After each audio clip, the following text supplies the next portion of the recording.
In this video, I'm going to teach you how to open Logitech Pebble M350. It's a very easy process, so make sure to follow along. In this video, I'm going to teach you how to properly open the Logitech Pebble M350. This mouse is designed for easy battery replacement, which involves removing the top cover, so you can easily do it because it is magnetic. So in order to do this, just slide it out with your fingers. So the top cover is going to be held in place by magnets. And to remove it, gently insert your fingernails in the small gap between the top cover and the base. So if you look at the side, you can find the gap roughly over here. Just insert a fingernail in here or any other tool appropriate for this job, and you will be able to pry it open.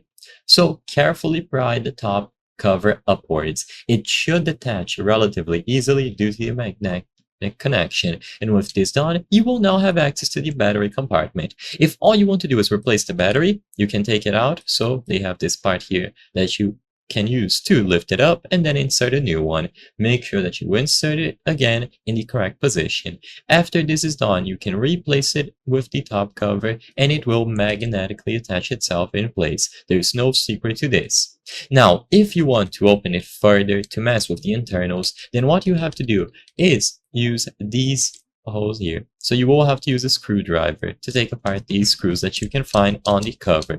Keep in mind that this is only necessary if you wish to change stuff like the switches that they have. So if all you want to do is change the AA battery, just remove the top cover with your fingernails. If you want to go further, use a screwdriver and remove the necessary screws.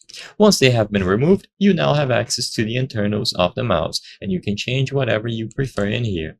But for most people, all that you have to do is remove the magnetic top cover. I hope I was able to help you on how to open Logitech Pebble M350. If this video helped you, please be sure to leave a like and subscribe for more very easy tips. Thank you for watching.